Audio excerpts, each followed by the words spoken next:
साथियों मित्रों, जो जैसा करेगा वैसा फल पाएगा। पेड़ बबूल को बोए हो तो आम कहाँ से पाओगे। अगर गेहूँ नहीं बोए हो तो दूसरे गेहूँ थोड़ी काटने जाओगे। जैसी करनी वैसी भरनी। कर्ण अपने जीवन में सोना ही दान करता था।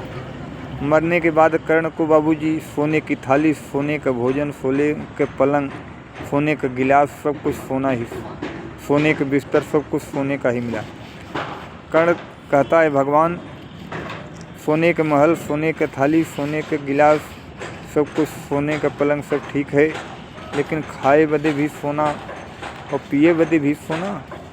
भगवान कहें कि अन्न और पानी तो किसी कर्ण दिया ही नहीं हो, तो पाओगे कहाँ से। कर्ण बोलता है प्रभु हमें फिर से भेज दो, मैं अन्न दान करके आऊँगा। गुजरात की नगरी में आता है कर्ण और अन्न दान करके जाता है बाबूजी। इसलिए कहना है कि जो जैसा करेगा वैसा फल पाएगा।